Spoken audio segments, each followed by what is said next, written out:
আমন্ত্রণ দীপ্ত সংবাদে, সাথে আছি আমি তারান্নুম জুথি। শুরুতেই জানাবো সংবাদ শিরোনাম। চলতি বছর অথবা আগামী বছরের মাঝামাঝি নির্বাচন করতে চায় সরকার, জানালেন ডক্টর ইউনূস।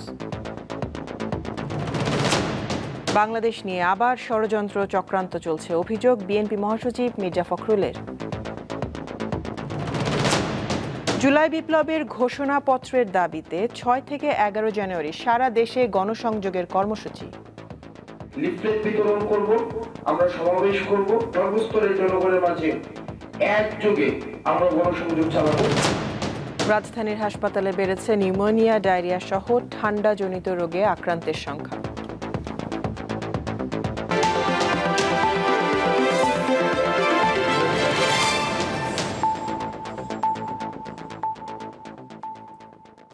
চলতি বছর অথবা আগামী বছরের মাঝামাঝি জাতীয় নির্বাচন করতে চায় সরকার, আর এই নির্বাচন হবে সম্পূর্ণ অবাধ ও সুষ্ঠু, এমনটাই জানালেন প্রধান উপদেষ্টা অধ্যাপক ডক্টর মোহাম্মদ ইউনূস। আজ রাষ্ট্রীয় অতিথি ভবন যমুনায় ব্রিটিশ এমপি রূপা হক সাক্ষাৎ করতে গেলে এই কথা জানান তিনি। রূপা হককে প্রধান উপদেষ্টা জানান, গত 3টি নির্বাচনে মানুষ ভোট দিতে পারেনি। তখন একটি ভুয়া সংসদ ছিল, যেখানে ভুয়া স্পিকার ও ভুয়া সংসদ সদস্যরা ছিলেন। ব্রিটিশ এমপি রূপা আগামী সাধারণ নির্বাচনের তারিখ, বাংলাদেশের অন্তর্বর্তী সরকারের গৃহীত সংস্কার উদ্যোগ এবং রাজনৈতিক দলগুলোর অংশগ্রহণের প্রক্রিয়া সম্পর্কে খোঁজ খবর নেন। ডক্টর ইউনূস তাকে জানান, নির্বাচনের তারিখ নির্ভর করবে জনগণ কতটা সংস্কার চায় তার ওপর।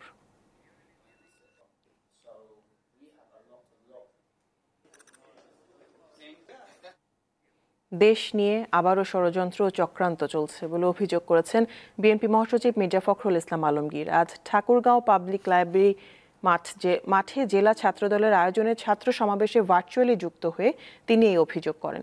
ছাত্রদের উদ্দেশ্যে মির্জা ফখরুল বলেন, আওয়ামী লীগ সরকার গত 15 বছরে শিক্ষা, অর্থনীতি, রাজনীতি ও গণতন্ত্রকে ধ্বংস করেছে। এখন নতুন একটি সুযোগ তৈরি হয়েছে, কিন্তু ষড়যন্ত্র থেমে নেই। দেশবাসী কোনো চক্রান্তের কাছে মাথা নত করবে না।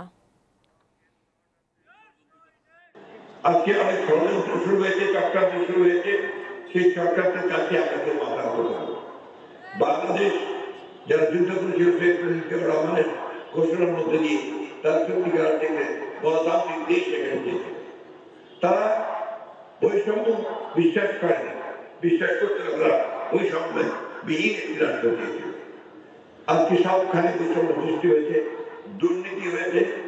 জনগণের একটা সরকার যেন আমরা প্রতিষ্ঠা করতে পারি, পার্লামেন্ট করতে পারি, জনগণের ভোট দিতে পারি, তার ব্যবস্থা করতে পারি,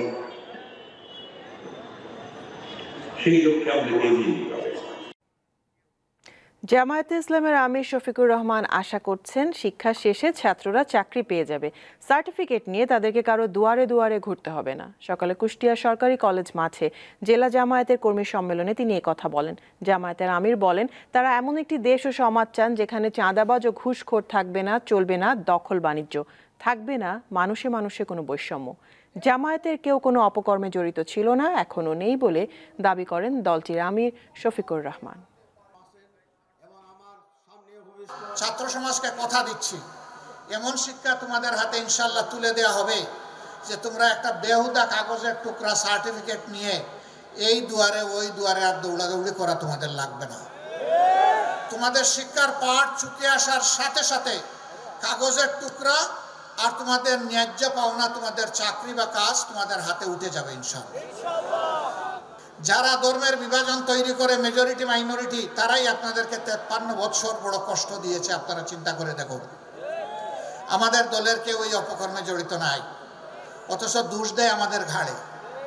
কোথাও কিছু হলেই যত দোষ নন্দঘোষ, সব করেছে জামাতে ইসলামী, কিন্তু আখের গিয়ে আর খুঁজে পায় না, প্রমাণ করতে পারে না, একটাও প্রমাণ করতে পারে না।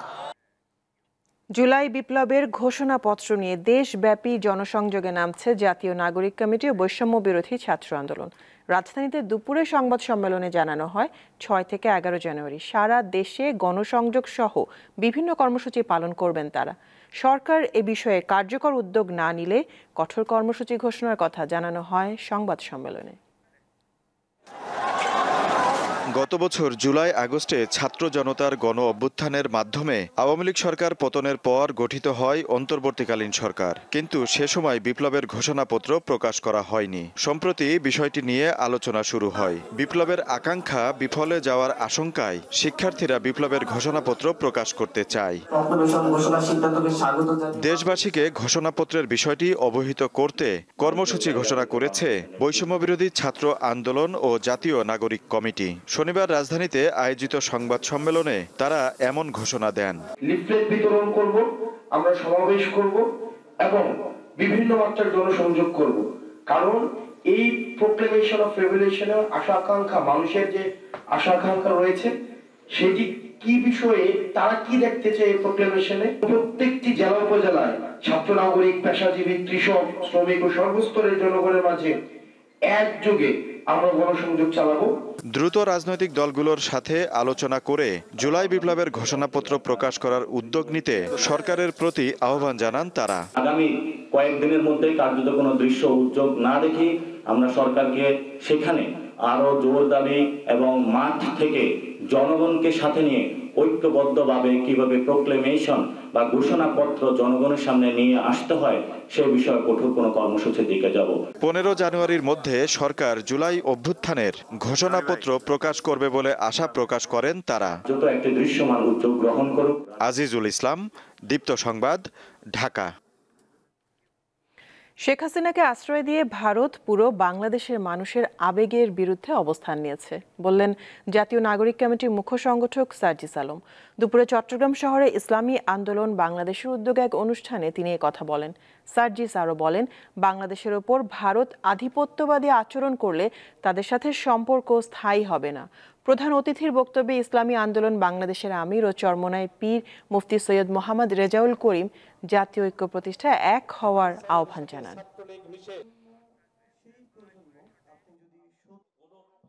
আগামীর বাংলাদেশের সাথে ভারতের প্রত্যেকটি সম্পর্ক ভারত বাংলাদেশকে কাজের মাধ্যমে যেভাবে ট্রিট করছে তার উপরে নির্ভর করবে। এই সম্পর্ক যদি শোষণের হয়, আধিপত্যবাদের হয়, তাহলে এই সম্পর্ক খুব একটা স্থায়ী হবে না।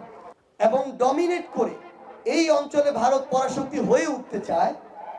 এই নীল নকশা শুধু বাংলাদেশ নয়, এই অঞ্চল, এই উপমহাদেশ, এই রিজিয়নের যে আগামীর প্রজন্ম তারা এগুলোতে আর বিশ্বাস করে না। যদি প্রশ্ন করে যে তেঁতুলের কোন অংশ চুকা, মিষ্টির কোন অংশ মিষ্টি, এই প্রশ্নের জবাব যেমন সমংশ এই বিগত দিনের যে শিক্ষা কারিকুলাম সাজানো হয়েছে এর প্রত্যেকটা বই বাদ দিতে হবে, নতুন ভাবে বই সাজাতে হবে, নয়তো এই আন্দোলন ব্যর্থ হবে। শীতের তীব্রতা বাড়ায় রাজধানীর হাসপাতালে বেড়েছে নিউমোনিয়া ও ডায়রিয়া সহ ঠান্ডাজনিত রোগে আক্রান্তের সংখ্যা। সবচেয়ে বেশি আক্রান্ত হচ্ছে শিশু ও বৃদ্ধরা। স্বাস্থ্য অধিদপ্তরের তথ্যমতে প্রতিদিন শুধু ডায়রিয়া নিয়েই বিভিন্ন হাসপাতালে ভর্তি হচ্ছে অন্তত 2000 রোগী। মাত্র 1 বছর বয়সী মোহাম্মদ আয়াজ নরসিংদী থেকে এসে ঢাকার শিশু হাসপাতালে ভর্তি 20 দিন ধরে। প্রথমে জ্বর ঠান্ডা লাগলেও পরে তা নিউমোনিয়ায় রূপ নেয়। আরও কতদিন হাসপাতালে থাকতে হবে সে বিষয়ে কিছু বলতে পারেননি অভিভাবক। বাংলাদেশ শিশু হাসপাতাল ও ইনস্টিটিউটে শনিবার খোঁজ নিয়ে দেখা যায় সেখানে 24 ঘন্টায় বহির্বিভাগে রোগী এসেছে 187 জন। এদের মধ্যে 24 জনের নিউমোনিয়া, 30 জনের সাধারণ জ্বর আর ডায়রিয়া রোগী 18 জন। এছাড়া চর্মরোগ নিয়ে 12 আর অ্যাজমা নিয়ে এসেছে 4 জন। নিউমোনিয়া সহ অন্যান্য জটিলতায় ডিসেম্বরে এই হাসপাতালে মারা যান 47 জন, আর জানুয়ারির প্রথম 4 দিনে মারা যায় 2 জন। এখনো ভর্তি আছে বেশ কিছু রোগী। আর জন্মের 10 দিন পর থেকেই ঠান্ডা দেখা দেয়। তারপরে আমার নবমগঞ্জ ওখানে ঠান্ডার জন্য চিকিৎসা চলে, প্রাথমিক চিকিৎসা চলে। তাই ডাক্তার ওখানে এক্সরে করতে দেয়, বলে যে হালকা নমুনা হয়েছে আপার। তারপরে ওষুধের মাধ্যমে 10 দিন চায়, যাওয়ার পরে আবার ফিরে একটা এক্সরে করার পরে বলে যে নিউমোনিয়া হয়ে গেছে, বেশি হয়ে গেছে, আপনি এখানে রাখেন না, ঢাকা শিশু হাসপাতালে নিয়ে যান। চিকিৎসকরা বলছেন শীত এলেই এই ধরনের অসুখ বেড়ে যায়, বাড়তি চাপ পড়ে হাসপাতালগুলোতে। গত 2 দিনে যে আমাদের ব্রঙ্কিওলাইটিস বা নিউমোনিয়া এবং ডায়রিয়া রোগীর সংখ্যা কিন্তু অস্বাভাবিকভাবে বেড়ে গেছে। হ্যাঁ, সব রোগীরই সবসময় অ্যাডমিশন বা ভর্তি লাগছে না, দেখা গেছে আউটডোর বেসিসেই আমরা ম্যাক্সিমাম রোগীকে ওষুধ দিয়ে বাড়ি পাঠিয়ে দিতে পারছি, কিন্তু আমাদের লোডটা এই ক্ষেত্রে অনেক বেড়ে গিয়েছে। আর ওই রোগীগুলোকে আমরা ভর্তি নিচ্ছি যেগুলো সাধারণত হচ্ছে ডায়রিয়া থেকে পানি শূন্যতা হয়ে যাচ্ছে। শ্বাসকষ্টের ক্ষেত্রে সাধারণত যে বাচ্চাগুলোর অনেক বেশি জ্বর, দেখা যাচ্ছে 102, 103 এবং অতিরিক্ত শ্বাসকষ্ট হচ্ছে, বুকটা ডেবে যাচ্ছে, হ্যাঁ, বাচ্চা মুখে কোনো খাবার নিতে পারছে না, ঘন ঘন বমি করছে, তাদেরকে আমার ভর্তি লিখি। শীতকালীন অসুখ থেকে রক্ষা পেতে পরিচ্ছন্নতা ও শিশুর প্রতি বাড়তি যত্ন নেওয়ার পরামর্শ দেন এই চিকিৎসক। লাবণী গুহ, দীপ্ত সংবাদ, ঢাকা। রাজধানীতে দিনের তাপমাত্রা কিছুটা বেড়েছে, সেই সঙ্গে কুয়াশাও অনেকটাই কেটে গেছে। তবে উত্তরাঞ্চলে শীতের দাপট অব্যাহত রয়েছে। পঞ্চগড়ে সকাল 9টায় সর্বনিম্ন তাপমাত্রা পরিমাপ করা হয় 9.4 ডিগ্রি সেলসিয়াস। হিমেল বাতাসের কারণে সেখানে ঠান্ডা বেশি অনুভূত হচ্ছে। তীব্র শীতে সবচেয়ে বেশি দুর্ভোগে পড়েছেন দরিদ্র ও ছিন্নমূল মানুষ। অনেকেই খড়কুটো জ্বালিয়ে শীত নিবারণের চেষ্টা করছেন। উত্তরের আরেক জেলা দিনাজপুরে সকাল 6টায় সর্বনিম্ন তাপমাত্রা রেকর্ড করা হয় 12.2 ডিগ্রি সেলসিয়াস। একই সময় কুড়িগ্রামের সর্বনিম্ন তাপমাত্রা 13 ডিগ্রি সেলসিয়াস রেকর্ড করেছে রাজারহাট আবহাওয়া পর্যবেক্ষণ কেন্দ্র। শীতের প্রভাবে হাসপাতালে বেড়েছে ঠান্ডাজনিত রোগে আক্রান্তের সংখ্যা। রংপুরের সর্বনিম্ন 11.3 ডিগ্রি, নওগাঁয় 12 ডিগ্রি ও বরগুনায় 12.1 ডিগ্রি সেলসিয়াস তাপমাত্রা পরিমাপ করা হয়েছে।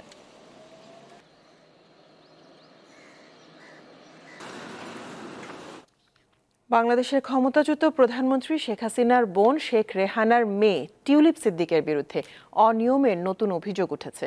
তার বিরুদ্ধে বিনামূল্যে একটি ফ্ল্যাট প্রাপ্তির তথ্য মিলেছে যুক্তরাজ্যের ভূমি নিবন্ধন সংক্রান্ত নথিপত্রে। যুক্তরাজ্যভিত্তিক সংবাদ মাধ্যম ফিনান্সিয়াল টাইমস এক প্রতিবেদনে এমন তথ্য দিয়েছে। এতে বলা হয়, লন্ডনে দেশটির ক্ষমতাসীন লেবার পার্টির মন্ত্রী টিউলিপ সিদ্দিককে একটি ফ্ল্যাট দিয়েছিলেন আব্দুল মোতালিফ নামের একজন আবাসন ব্যবসায়ী। তবে ওই ফ্ল্যাটের বিনিময়ে কোনো অর্থ পরিশোধ করতে হয়নি টিউলিপকে। বিষয়টি নিয়ে জানাশোনা আছে এমন একজন ব্যক্তি ফিনান্সিয়াল টাইমসকে বলেন, আবাসন ব্যবসায়ী আব্দুল মোতালিফের দুর্দিনে তাকে আর্থিক সহায়তা করেছিলেন টিউলিপের মা বাবা। তাই কৃতজ্ঞতা স্বরূপ নিজের মালিকানায় থাকা একটি সম্পদ টিউলিপকে দিয়েছিলেন। যুক্তরাজ্যের ভূমি নিবন্ধন সংক্রান্ত নথিতে বলা হয়, বিনামূল্যে পাওয়া ওই ফ্ল্যাট লন্ডনের কিংস ক্রস এলাকার কাছে অবস্থিত। 2004 সালে ফ্ল্যাটটি টিউলিপকে দেওয়া হয়। 2001 সালে সেটি 1,95,000 পাউন্ড দিয়ে কেনা হয়।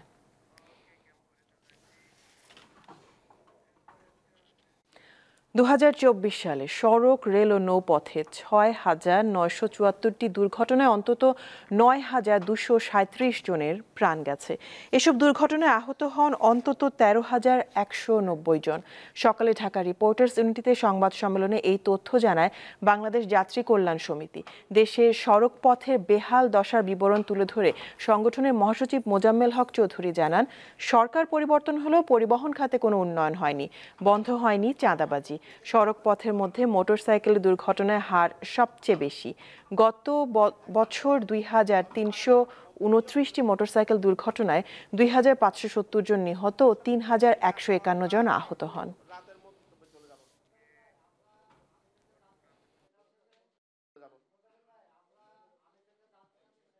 সরকার বদল হলেও সড়ক পরিবহনে কাঠামোগত কোনো পরিবর্তন আসেনি। চাঁদাবাজির কেবল হাত বদল হয়েছে। ফিটনেসবিহীন যানবাহন এখনও সড়কে চলছে, আইনের অপপ্রয়োগ চলছে। বিশেষ করে মোটরসাইকেল, ইজি বাইকের সংখ্যা 4 থেকে 5 গুণ বৃদ্ধি পাওয়ায় ইজি বাইক, মোটরসাইকেল, 3 হুইলার সরকারের নিষেধাজ্ঞা অমান্য করে সড়কে, মহাসড়কে অবাধ চলাচলের কারণে সড়কের দুর্ঘটনা এবং প্রাণহানি বেড়েছে। 2,329টি মোটরসাইকেল দুর্ঘটনায় 2,570 জন নিহত হয়েছে। বিএনপির ভারপ্রাপ্ত চেয়ারম্যান তারেক রহমানের বিরুদ্ধে চাঁদাবাজির অভিযোগ করা 4টা মামলা বাতিল করে হাইকোর্টের দেওয়া রায়ের বিরুদ্ধে লিভ টু আপিল করেছে রাষ্ট্রপক্ষ। কাল শুনানি হবে। আপিল বিভাগের জ্যেষ্ঠ বিচারপতি মোহাম্মদ আশফাকুল ইসলামের নেতৃত্বাধীন 4 বিচারপতির বেঞ্চে এই শুনানি হবে। গত বছরের 23 অক্টোবর বিচারপতি AKM আসাদুজ্জামান ও বিচারপতি সৈয়দ এনায়েত হোসেনের দ্বৈত হাইকোর্ট বেঞ্চ তারেক রহমানের বিরুদ্ধে চাঁদাবাজির অভিযোগ দায়ের করা এই 4টি মামলা বাতিল করে দেয়। এই রায়ের বিরুদ্ধে লিভ টু আপিল করে রাষ্ট্রপক্ষ। রাজধানী গুলশান, কাফরুল, শাহবাগ ও ধানমন্ডি থানায় মামলাগুলো দায়ের করা হয়েছিল।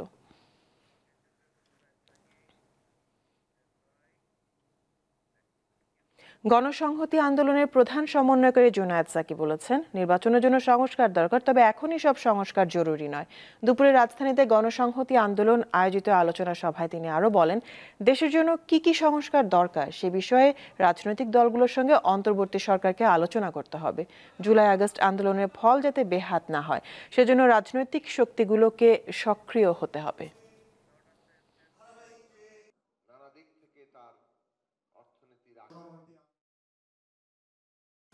তর্ক উঠে গেছে সংস্কার আগে না নির্বাচন আগে। আমরা পরিষ্কার করে বলি, নির্বাচনের জন্য সংস্কার দরকার, আর নির্বাচন গণতান্ত্রিক উত্তরণের গুরুত্বপূর্ণ অংশ। নির্বাচন লাগবে, এমনকি বৃহত্তর সংস্কার সম্পন্ন করতেও নির্বাচন লাগবে। 31 জানুয়ারি থেকে 2 ফেব্রুয়ারি প্রথম পর্বে বিশ্ব ইজতেমা করবে তাবলিগ জামায়াতে মাওলানা জুবায়ের পন্থীরা। দুপুরে কাকরাইল মসজিদ প্রাঙ্গণে আয়োজিত সংবাদ সম্মেলনে এই তথ্য জানানো হয়। যাদের হাত রক্তে রঞ্জিত তাদের ইজতেমা করার নৈতিক অধিকার নেই বলে দাবি করেছেন বাংলাদেশ খেলাফত মজলিসের মহাসচিব মাওলানা মামুনুল হক।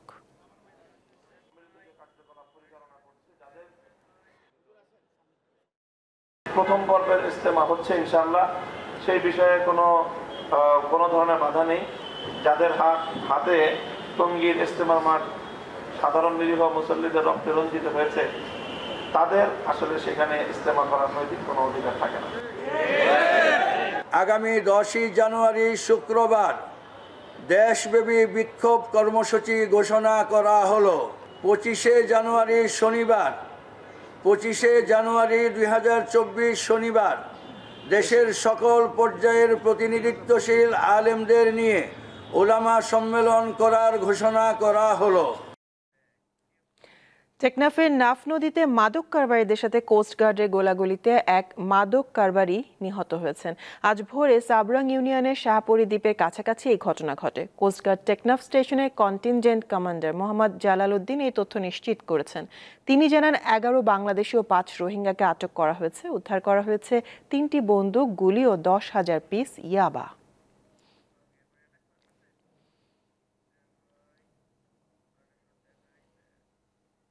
রাজধানীর কেন্দ্রীয় শহীদ মিনারে আজ হামলার শিকার হয়েছেন গণ অধিকার পরিষদের নেতা ফারুক হাসান। তার অভিযোগ, ছাত্রদলের নেতাকর্মীরা অতর্কিত এই হামলা চালিয়েছে। এই অভিযোগের পর অপপ্রচারের প্রতিবাদে ক্যাম্পাসে বিক্ষোভ মিছিলে ডাক দিয়েছে ঢাকা বিশ্ববিদ্যালয় শাখা ছাত্রদল। নাগরিক সমাবেশে হামলাকারীদের ভিডিও দেখে চিহ্নিত করে গ্রেপ্তারের দাবি জানিয়েছে জাতীয় বিপ্লবী পরিষদ। ফারুক হাসান গণ অধিকার পরিষদের কেন্দ্রীয় নির্বাহী পরিষদের সহসভাপতি। চট্টগ্রামে তৃতীয়বারের মতো শুরু হয়েছে মাসব্যাপী ফুল উৎসব। সীতাকুণ্ডের ফৌজদারহাট ডিসি পার্কে আজ এই আয়োজনের উদ্বোধন করেন মন্ত্রিপরিষদ সচিব শেখ আব্দুর রশিদ। এতে শোভা পাচ্ছে দেশি বিদেশি অসংখ্য ফুল ও গাছ।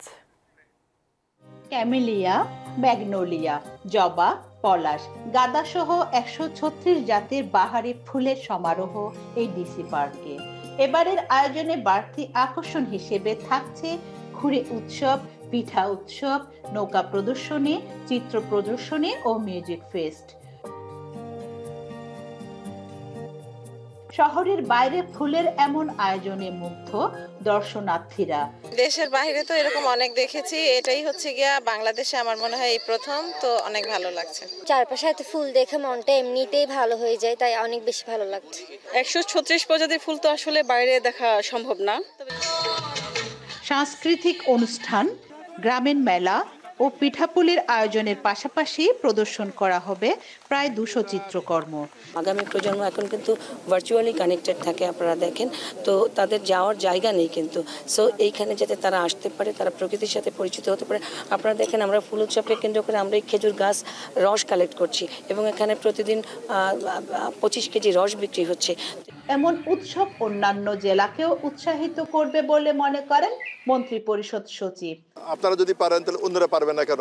আমি তো অবশ্যই তাদেরকে উৎসাহিত করব এবং তারা চেষ্টা করুক যে চট্টগ্রামের এই সুন্দর যে স্থাপনা এটাকে সারপাস করে আরো ভালো করুক। এবারের আয়োজনে প্রবেশ মূল্য রাখা হয়েছে 50 টাকা।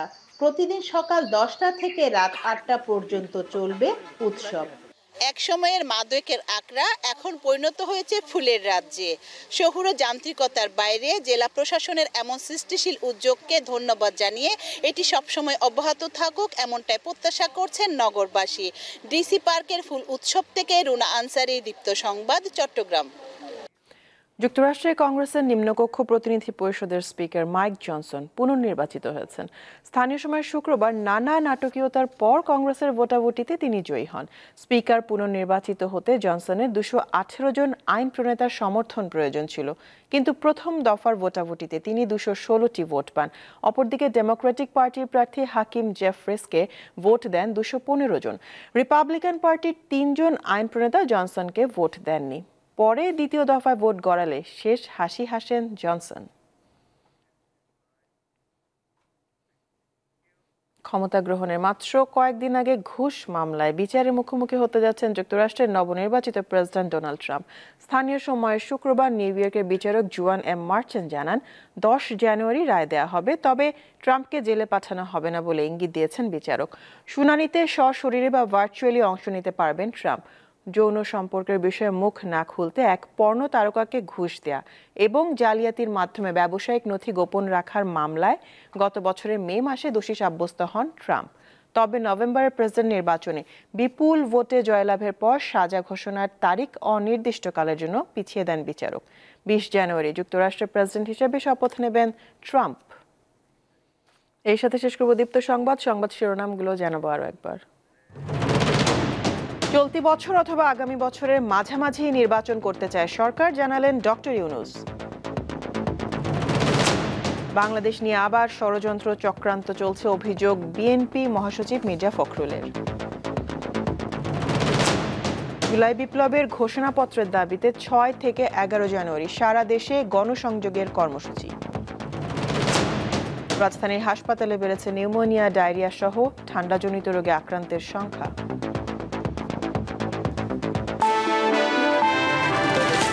এই ছিল এখনকার মতন। আমি তারান্নুম জ্যোতি বিদায় নিচ্ছি। দর্শক আরো তথ্য বিনোদনের সংবাদ জানতে যুক্ত থাকুন দীপ্ত টিভির ডিজিটাল প্ল্যাটফর্মগুলোতে।